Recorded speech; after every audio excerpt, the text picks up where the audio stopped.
미국이 발칵 뒤집혔습니다. 실리콘밸리의 수많은 혁신, 독일의 정밀 기술, 일본의 장인 정신, 그 어떤 초강대국도 해내지 못한 일을 이뤄낸 작은 나라의 기술력이 세계 무대를 사로잡았는데요. 세계 에너지 시장의 패러다임과 글로벌 강대국의 자존심을 송두리째 뒤흔든 그 충격적인 이야기, 지금 시작합니다. 그리고 어디에서 듣고 계신지 아래 댓글에 나눠주세요. 그 전에 잠깐 1초 만에 누를 수 있는 좋아요 버튼을 꾹 눌러주시면 영상 제작에 큰 힘이 됩니다. 그럼 바로 사연 시작하겠습니다. 안녕하세요. 저는 앨리스 리베라라고 합니다. 미국 CNN에서 7년째 경제와 에너지 산업을 담당하는 기자로 일하고 있어요. 스탠퍼드 대학교에서 에너지 시스템 공학과 국제관계학을 공부했습니다.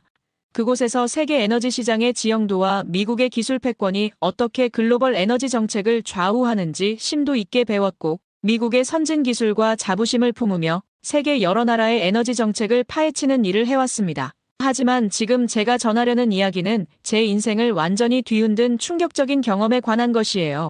작년 겨울 어느 날 모든 것이 시작됐습니다.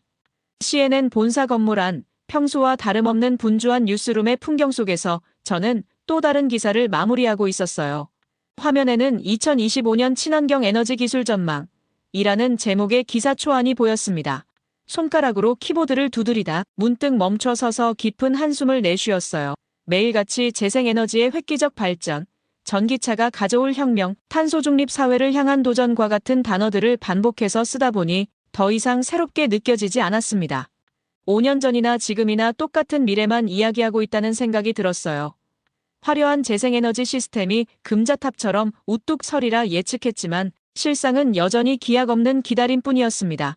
책상 위에는 과거에 썼던 기사들이 쌓여 있었어요. 태양광 혁명, 전기차가 바꿀 미래, 풍력 에너지의 약속과 같은 제목의 기사들이 있었습니다. 처음에는 세상을 바꿀 초격차 기술이라 믿었지만 시간이 지나면서 점점 근거 없는 기대감만 부풀려왔다는 의문이 들기 시작했어요.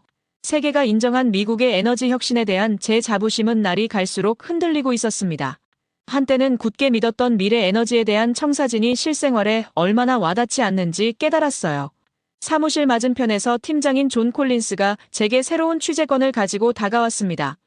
시선도 들지 않고 또 다른 실리콘밸리 배터리 신기술이나 텍사스 태양광 사업에 관한 것인지 물었어요. 그러나 존의 대답은 예상과 달랐는데 이번에는 한국 부탄가스 회사에 관한 취재라고 말했습니다. 그 말에 고개를 들고 완전히 황당한 표정을 지으며 캠핑용품을 왜 취재해야 하는지 의아해했습니다. 그러나 존은 자료를 건네며 한국 부탄가스가 세계 시장에서 주목받고 있고 특히 안전기술이 뛰어나다면서 설명했습니다. 비웃음을 참을 수 없어 부탄가스가 친환경 에너지라는 것이 농담이 아닌지 되물었지만 존은 단호하게 탄소 중립만 파다가 시야가 좁아지고 혁신은 예상치 못한 곳에서 나오는 법이라고 말했습니다. 유엔과 여러 에너지 기관에서 LPG를 탄소 중립으로 가기 위한 브릿지 에너지로 재조명하고 있다는 설명에 어쩔 수 없이 자료를 받아들었습니다. 한국의 부탄가스에 정말 기대할 게 있을까? 화석 연료의 마지막 발버둥은 아닐까 하는 의구심이 들었습니다. 다음 날 CNN 사무실 휴게실에서 일본 특파원으로 3년을 지낸 아시아 전문가 마이클과 이야기를 나누었어요. 마이클은 한국을 언급하자 즉시 비웃는 표정을 지으며 일본을 따라가는 나라에서 무슨 혁신을 기대할 수 있겠냐고 반문했죠. 일본에 있을 때 느꼈던 점은 다소 불편한 면이 있더라도 일본이 분명 아시아의 선도 국가라는 확신이었다고 했어요. 그의 말에 따르면 한국은 단지 일본의 그림자 속에서 기술을 모방하는 나라에 불과했고 그의 표정에서는 일본의 세련된 디자인, 정밀 기술, 수세기에 걸친 장인 정신에 대한 깊은 경외심이 읽혔습니다. 저 역시 이에 동의하며 이번 취재가 더 우스운 일임을 지적했습니다. 부탄가스라니 그야말로 시대착오적인 주제라고 생각했어요. 세계가 인공지능과 우주산업을 논하는 시대에 저는 고작해야 불을 켜는 작은 연료캔을 취재하러 한국까지 간다는 것이 못내 우습게 느껴졌죠. 마이클은 듣자마자 폭소를 터뜨렸습니다. 세계의 기술을 선도하는 미국이 한국의 부탄가스에서 뭘 배운다고? 그는 진심으로 그 발상 자체를 농담처럼 여겼고 저도 그 웃음에 휘말려 따라 웃었어요. 우리는 한국의 기술력에 대해 얘기하며 근거 있는 자신감이라기보다 어디서 생겨난 건지도 모를 자만심 같다고 농담 반 진담 반으로 말했죠.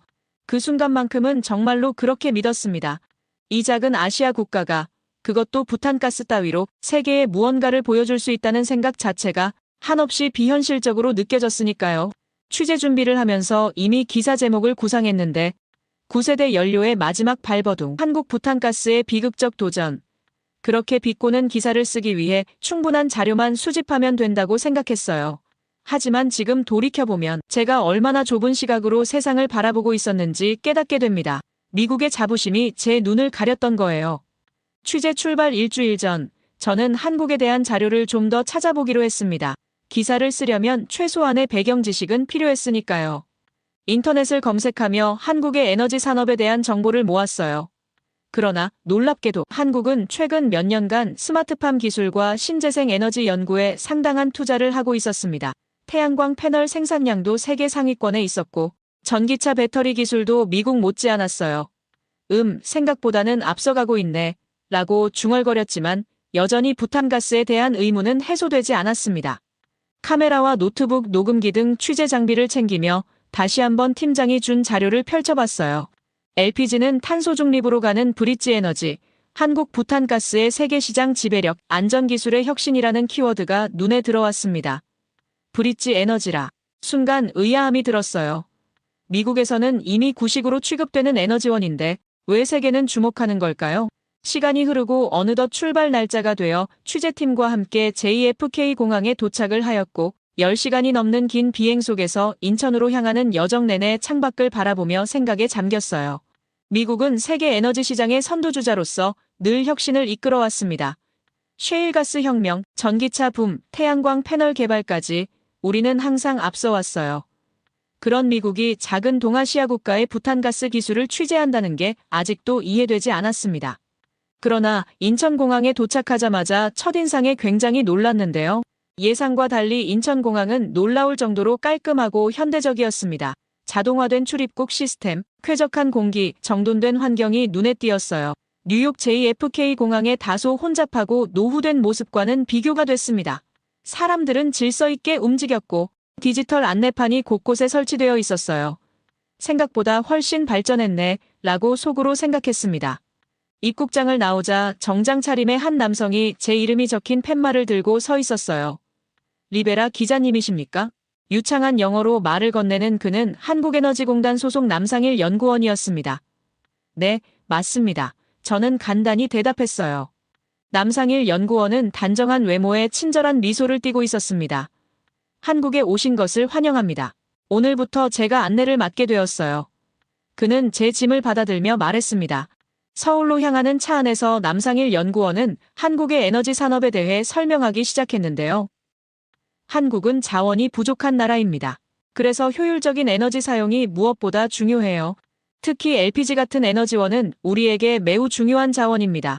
저는 형식적인 미소로 고개를 끄덕이며 물었어요. 솔직히 궁금합니다. 왜 부탄가스인가요? 미국에선 이미 구식 기술이에요. 캠핑이나 바베큐에나 쓰는 연료인데요. 남상일 연구원은 미소를 지으며 대답했습니다. 에너지의 가치는 첨단성보다 실용성에 있다고 생각하지 않으세요? 한국의 부탄가스는 단순한 연료가 아니라 생활혁명이자 안전기술의 정점입니다. 내일 공장에 가시면 이해하실 거예요. 그의 자신감 넘치는 태도가 의아했어요. 차창 밖으로 보이는 서울의 빌딩들과 화려한 간판들, 첨단 기술이 돋보이는 도시 풍경이 지나갔습니다. 한편으로는 인상적이었지만 다른 한편으로는 여전히 의심이 가득했어요. 호텔에 도착해 체크인을 마친 후 남상일 연구원은 내일의 일정표를 건네주었습니다. 내일 아침 8시에 로비에서 만나요. 천안에 있는 부탄가스 생산 공장으로 안내해드리겠습니다. 저는 고개를 끄덕였어요. 방으로 돌아와 창밖으로 보이는 서울의 야경을 바라보며 생각했습니다. 과연 뭘 보여줄 수 있을까? 에너지 강국인 미국이 한국의 작은 가스캔에서 배울 것이 있다니 여전히 믿기 어려웠어요. 그날 밤 노트북을 열어 다시 한번 취재 계획을 점검했습니다. 9세대 연료의 마지막 발버둥이라는 제목이 여전히 마음에 들었어요. 하지만 오늘 본 한국의 모습은 제가 상상했던 것과는 달랐습니다. 서울의 첨단 인프라와 깔끔한 도시 환경, 그리고 남상일 연구원의 자신감 넘치는 태도가 계속 머릿속에 맴돌았어요. 내일은 어떤 충격적인 광경을 보게 될까? 그때는 몰랐습니다. 이 여정이 제 인생에서 가장 큰 반전이 될 거라는 사실을요. 다음 날 아침, 남상일 연구원과 함께 천안에 위치한 부탄가스 공장으로 향했습니다. 서울에서 천안까지 약 1시간 30분 정도 걸렸어요. 차 안에서 남상일 연구원은 오늘 방문의 의미를 상기시켜 주었습니다. CNN의 공식 취재 요청이라 특별히 공장 일부를 개방해 주시기로 했어요. 평소엔 외부인 출입이 철저히 통제되는 곳입니다. 그 말에 저는 한국에너지공단의 협조가 이번 취재에 중요한 역할을 했음을 깨달았습니다. 공장에 도착하자 웅장한 규모의 시설이 펼쳐졌어요. 이곳의 면적이 약 13만 2천 제곱미터라는 사실에 저는 놀라움을 감출 수 없었습니다. 제가 상상했던 작은 시설과는 완전히 달랐어요. 공장 정문에는 보안 요원들이 철저하게 출입을 통제하고 있었습니다. 남상일 연구원이 미리 예약된 방문임을 확인시켜 주었고, 우리는 방문자 배지를 받아 목에 걸었어요. 남상일 연구원을 통해 특별 허가를 받아 사전 약속된 공장 방문이 이루어졌는데, 입구에서 CNN 신분증을 제시하고 보안 게이트를 통과하는 과정에서 예상보다 훨씬 엄격한 보안 절차가 진행되었습니다. 촬영 담당 미첼은 모든 카메라 장비를 일일이 검사받아야 했으며 촬영 가능 구역에 대한 상세한 제한 사항을 문서로 전달받았어요. 분명 이곳은 일반적인 제조 시설과는 다른 고도의 기술 보안이 요구되는 공간이었습니다. 공장 로비에서 황병석 팀장이 전문적인 태도로 맞이했는데 그는 우선 회의실로 안내하여 방문 일정에 대한 철저한 브리핑을 시작했어요. 대형 스크린에 나타난 회사 소개 자료는 상당히 체계적으로 구성되어 있었습니다. 황 팀장은 촬영 제한 구역을 명확히 설명하며 허가된 시설 외 어떠한 촬영도 불가능함을 강조했어요. 그만큼 기술 유출에 대한 민감도가 상당히 높은 기업임을 직감할 수 있었습니다. 브리핑에서 가장 충격적이었던 정보는 생산 규모였는데요. 이 회사는 200여 명의 직원이 3교대로 근무하며 하루에 70만 개 이상의 부탄가스 연관을 생산한다는 사실이었습니다. 더욱 놀라운 점은 전 세계 부탄가스 시장 점유율의 90%를 차지하며 현재 80개국으로 수출하고 있다는 황 팀장의 설명이었어요. 이 수치가 사실인지 다시 한번 확인했을 때 황병석 팀장은 자신감 넘치는 표정으로 재확인해 주었습니다. 가장 큰 충격은 미국 시장에 관한 정보였는데 미국에서 사용되는 부탄가스 제품의 상당수가 이곳에서 생산된다는 사실이었어요. 다만 현지 브랜드로 포장되어 판매되기 때문에 미국 소비자들은 한국 제품임을 인식하지 못한다는 설명에 완전히 믿기지 않는 기분이었습니다. 전문 에너지 기자로서 이런 사실을 모르고 있었다는 점이 더욱 당혹스러웠어요. 브리핑 후 황병석 팀장은 방진복과 안전모, 마스크, 귀마개를 일행에게 전달했습니다. 모든 위생 장비를 착용하고 상세한 안전 교육을 마친 다음 취재진은 특별히 설계된 관람 데크로 안내받았는데 이 격리된 공간에서는 방음 강화 유리를 통해 생산 공정을 안전하게 관찰할 수 있었습니다. 눈앞에 펼쳐진 광경은 압도적이었어요. 마치 정밀한 시계처럼 끝없이 이어진 컨베이어 벨트 위로 수천 개의 부탄가스 캔이 완벽한 리듬으로 움직이고 있었습니다. 황병석 팀장의 각 공정에 대한 설명은 마치 교수의 강의처럼 정확하고 깊이 있었어요. 특수 강판을 원형으로 말아 용접하는 구역에서는 모든 용접 부위가 레이저 센서와 작업자의 육안으로 이중 검수되는 과정이 진행되고 있었습니다. 기계가 놀라운 속도로 작동하는 와중에도 숙련된 작업자들은 미세한 불량품까지 놀라운 정확도로 가려내고 있었어요. 다음으로 관찰한 연관의 상단과 하단의 뚜껑을 부착하는 공정은 이 기술의 핵심이었습니다. 연관과 상단 부분에 적용되는 이중 밀봉 처리는 가스 누출을 원천 차단하는 특허 기술이었어요. 현미경급 품질 검사, 장비 앞에서 작업자들이 미세한 밀봉 상태까지 확인하는 모습에서 완벽을 추구하는 장인 정신이 엿보였습니다. 가장 인상적인 구역은 단연가스 충전 공정이었어요. 이 구역은 철저한 보안과 안전 시스템으로 무장되어 있었습니다. 방폭 설비, 자동 소화 시스템, 다중가스 누출 감지기가 첨단 네트워크로 연결되어 있었어요. 위험구역으로 지정되어 접근이 제한된 이곳에서는 모든 작업자가 정전기 방지 장비를 완벽하게 착용하고 24시간 자동 감시 시스템의 보호 아래 작업하고 있었습니다. 품질 검사 구역에서는 완성된 부탄가스 캔이 55도의 뜨거운 물에 침수되어 가스 누출을 검사받는 과정이 진행되고 있었어요. 국내 법규상 부탄가스 캔의 폭발 가능 압력이 15kg으로 규정된 것에 비해 이 검사에서는 5에서 6kg의 압력을 가해 안전성을 철저히 확인하는 과정이 이루어지고 있었습니다. 한국 기업의 안전 기준이 법적 요구사항을 훨씬 상회한다는 점이 명백했어요. 견학을 마치고 회의실로 돌아와 황병석 팀장이 제시한 추가 자료는 더욱 충격적이었는데 이 공장의 불량률은 100만 개 중 1개 미만으로 이는 미국의 최첨단 공장들도 달성하기 어려운 세계 최고 수준의 품질 관리였어요. 이 수치는 단순한 통계가 아닌 한국 제조업의 놀라운 정밀도를 증명하는 지표였습니다. 창고 구역으로 이동하자 전 세계로 향하는 수출 준비 중인 제품들이 정연하게 정리되어 있었어요.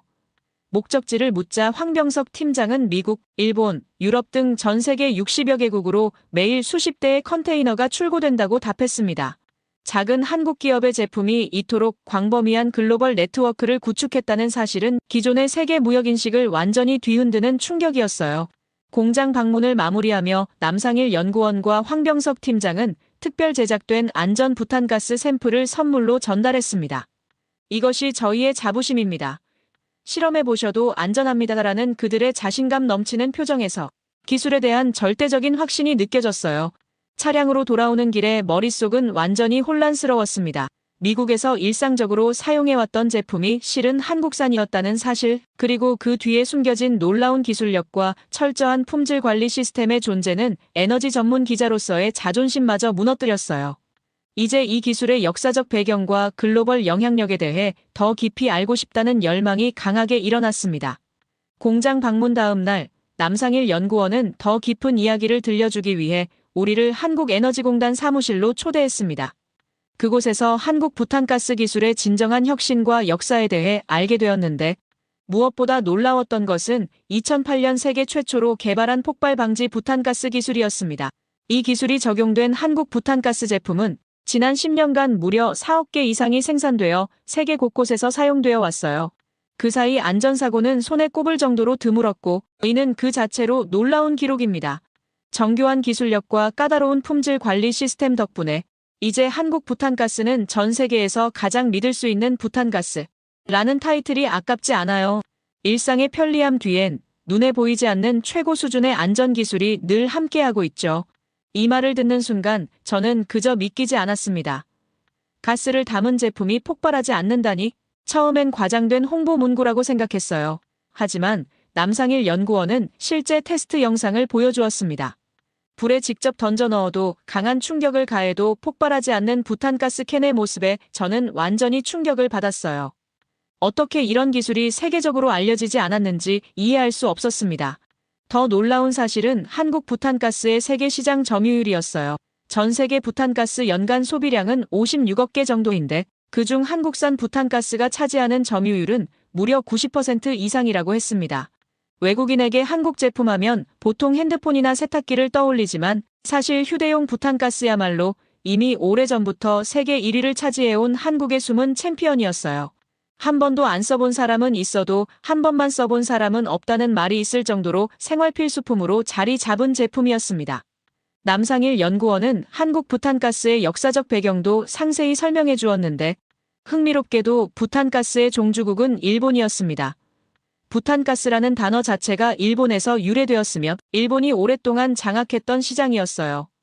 그러나 1986년을 기점으로 상황이 급변했습니다. 88 서울올림픽을 앞두고 외국인들의 한국 방문이 급증하면서 숙박과 요식업이 성업을 이루던 시기였어요. 세계적인 축제인 만큼 먹고 마시는 문화가 발달했고 휴대용 부탄가스의 수요는 폭발적으로 증가했습니다. 당시 한국의 독특한 외식 문화, 즉 테이블마다 간편하게 음식을 직접 조리할 수 있는 시스템은 외국인들에게 엄청난 충격이었어요. 그 당시 해외에서는 찾아볼 수 없는 광경이었기 때문입니다. 부탄가스의 편리함을 경험한 외국인들은 자국으로 돌아간 후에도 한국에서 사용했던 부탄가스를 찾기 시작했고 이것이 해외 수출의 시작점이 되었어요. 가장 극적인 전환점은 1995년 1월 17일에 일어났습니다. 일본 효고현 아와지섬 북부 해안에서 발생한 규모 7.3의 고베 대지진은 일본 역사상 두 번째로 큰 지진이었어요. 6,434명의 사망자를 낸 이 대재앙으로 일본은 전기와 가스 공급이 끊기는 위기를 맞았습니다. 이때 휴대용 부탄가스는 생존의 필수적인 물품이 되었고 수요가 급증하자 일본은 한국에서 부탄가스를 수입할 수밖에 없었어요. 종주국이라 자부하던 일본이 한국에 의존하게 된 결정적 순간이었습니다. 이 역사적인 역수출을 계기로 한국의 부탄가스는 글로벌 시장에서 확고한 입지를 다지기 시작했어요. 특히 2008년 세계 최초로 터지지 않는 부탄가스 기술을 개발한 것은 또 하나의 혁신적인 도약이었습니다. 부탄가스의 치명적인 약점인 폭발 위험성을 완전히 제거한 이 기술은 세계 시장에 큰 충격을 주었어요. 현재 한국의 부탄가스는 미국, 일본, 유럽을 비롯한 전 세계 80개국 이상으로 수출되며 글로벌 시장에서 그 품질과 안전성을 인정받고 있습니다. 캠핑장에서, 가정에서, 혹한의 야외 현장까지 지구 곳곳의 다양한 환경 속에서도 한국 부탄가스는 언제나 안정적으로 제 역할을 해내고 있어요. 국경을 넘어 이제는 대한민국 기술력의 상징으로 불릴 만큼 그 위상은 날로 높아지고 있습니다. 이 정보를 듣고 저는 바로 미국 소비자들의 반응이 궁금해져서 온라인 커뮤니티에 이 사실을 공유했어요. 반응은 폭발적이었습니다. 아니, 내가 쓰던 부탄가스가 전부 한국 브랜드였네. 나는 요리할 때 토치를 많이 이용하는데 항상 저 부탄가스를 사용하고 있다. 등의 댓글이 쇄도했어요. 사람들은 자신들이 일상적으로 사용하던 제품이 한국에서 만들어졌다는 사실에 놀라워했습니다. 더욱 흥미로웠던 것은 한식에 대한 세계적 관심이 증가하면서 부탄가스에 대한 관심도 함께 높아졌다는 점이었어요. 특히 코로나19 이후 집에서 요리하는 문화가 확산되면서 홈쿡 레시피를 따라하는 외국인들이 한국식 조리법과 함께 부탄가스 사용법을 배우기 시작했습니다. 이는 한국 음식 문화의 확산과 함께 부탄가스의 인지도를 더욱 높이는 계기가 되었어요. 남상일 연구원은 한국 부탄가스 기술의 핵심은 안전성에 있다고 강조했습니다. 특히 이중 밀봉 기술과 내압 설계, 그리고 특수 합금 소재 개발은 세계 어디에서도 찾아볼 수 없는 한국만의 기술이었어요. 이 기술들은 수십 년간의 연구개발과 끊임없는 품질 개선을 통해 완성되었습니다. 한국의 부탄가스 기술이 세계 시장을 정복한 배경에는 처음부터 안전을 최우선으로 여긴 장인 정신이 있었어요. 일본이 가격 경쟁력에 초점을 맞추는 동안 한국은 안전과 품질에 투자했고 그 결과 세계 시장에서 일본을 완전히 뛰어넘을 수 있었습니다. 종주국을 넘어선 기술력은 한국의 자부심이자 세계가 인정한 성과였어요. 이 모든 이야기를 듣고 나서 저는 머리를 감싸주며 생각했습니다. 이런 놀라운 이야기를 왜 아무도 모르는 거지? 미국에서 수많은 에너지 관련 기사를 써왔지만 한국 부탄가스의 세계적인 위상과 기술력에 대해서는 단 한 번도 들어본 적이 없었어요. 이것이야말로 진정한 언성 히어로였습니다. 세계인의 일상에 깊숙이 들어와 있지만 누구도 그 존재를 제대로 인식하지 못했던 한국의 위대한 기술력이었어요. 저는 이 이야기를 전 세계에 알려야겠다고 결심했습니다. 다음 날 남상일 연구원은 저를 부탄가스 공장의 또 다른 면을 보여주기 위해 안내했는데요. 이번에는 생산시설이 아닌 품질관리연구소와 직원교육센터였어요. 겉으로 보이는 기술과 생산량 이면에 있는 정신적 가치, 즉 한국 부탄가스 산업의 근본 철학을 배울 수 있는 곳이었습니다. 연구소 입구에는 안전은 타협하지 않는다라는 문구가 한글과 영어로 크게 새겨져 있었어요. 이곳에서 만난 15년 경력의 박민호 수석 품질관리사는 한국의 장인 정신에 대해 깊이 있는 이야기를 들려주었습니다. 하루 70만 개의 제품을 만들어내는 현대화된 공장에서 여전히 장인 정신이 살아있다는 사실이 놀라웠어요. 박민호 수석은 자리에서 일어나 벽에 걸린 오래된 흑백 사진들을 가리켰습니다. 1970년대 초창기 부탄가스 공장의 모습이었어요. 허름한 공장에서 소수의 직원들이 수작업으로 부탄가스를 만드는 모습이었습니다. 우리는 가스를 만드는 게 아닙니다. 사람의 안전을 담습니다. 박 수석의 말에서 단순한 제품 생산을 넘어선 깊은 철학이 느껴졌어요. 남상일 연구원은 한국인들의 정신세계에 대해 설명했습니다. 한국의 민족적 호는 고난을 극복하는 과정에서 더욱 강해졌습니다. 식민 지배와 전쟁, 극심한 가난을 겪으며 한국인들은 어떤 어려움도 이겨낼 수 있다는 불굴의 의지를 키워왔어요. 저는 이런 역사적 배경이 단순한 제조를 넘어 오늘날 한국의 기술 혁신과 품질에 대한 거의 집착에 가까운 집념으로 이어졌다는 사실을 깨달았습니다. 전쟁의 폐허 속에서 시작해 세계를 향해 기술을 수출하는 지금에 이르기까지 그 여정엔 수많은 도전과 실패, 그리고 포기하지 않는 끈기가 깃들어 있었죠. 이러한 집요한 완벽 추구가 바로 오늘날 한국산이라는 이름에 신뢰와 자부심을 더하는 원동력이 되었고 부탄가스 하나에도 그 정신이 고스란히 담겨 있는 것이라 생각했어요. 직원 교육센터로 이동하자 하나의 실수가 한 가정의 행복을 앗아갈 수 있다는 문구가 벽에 붙어 있었어요. 이곳에서는 모든 신입 직원들이 최소 3개월간의 엄격한 교육을 받는다고 했습니다. 놀라운 것은 기술 교육뿐만 아니라 마음가짐에 대한 교육도 중요시한다는 점이었어요. 직원들은 자신이 만드는 제품이 어떤 사람들의 일상에서 어떻게 사용되는지, 그리고 그 안전이 얼마나 중요한지를 끊임없이 되새긴다고 했습니다. 교육센터 한쪽에는 세계 각국에서 보내온 감사 편지들이 전시되어 있었어요. 특히 1995년 고베 대지진 당시 일본 피해 지역에서 보내온 편지는 가장 눈에 띄는 위치에 있었습니다. 한국의 부탄가스 덕분에 우리 가족은 따뜻한 음식을 먹을 수 있었습니다. 생명을 구해주셔서 감사합니다. 이 진심 어린 감사의 말들은 이 제품이 단순한 상품이 아닌 생명과 안전을 지키는 도구임을 증명했어요. 한국 전통 철학관으로 꾸며진 휴게 공간에서 남상일 연구원은 더 깊은 이야기를 들려주었습니다. 한국인들에게 정과 책임감은 매우 중요한 가치입니다. 우리는 제품을 통해 보이지 않는 인연을 맺는다고 믿어요. 그래서 제품을 만들 때 그것을 사용할 누군가의 얼굴을 떠올립니다. 이런 정서적 연결이 단순한 품질 관리를 넘어서는 한국 특유의 제품 철학이었어요. 남상일 연구원은 계속해서 한국의 빨리빨리 문화와 완벽주의가 어떻게 조화를 이루는지 설명했습니다. 한국인들은 빠른 속도를 추구하면서도 결과물의 품질은 절대 타협하지 않아요. 이 모순적인 가치관이 오히려 혁신을 이끌어냈습니다. 실제로 부탄가스 공장에서 본 생산 속도와 품질 관리의 완벽한 균형은 이 철학을 증명하고 있었어요. 연구소의 마지막 방은 미래 기술실이었습니다. 여기서는 버려진 부탄가스 용기를 100% 재활용하는 친환경 기술과 탄소 배출을 최소화하는 새로운 연소 방식 등 미래를 위한 연구가 진행되고 있었어요. 화려한 미래 에너지만 쫓던 제 시각에서는 볼 수 없었던 현실적이고 지속 가능한 혁신이 이곳에서 이루어지고 있었습니다. 진짜 기술은 사람을 위한 겁니다. 남상일 연구원의 이 한마디가 제 마음에 깊이 새겨졌어요.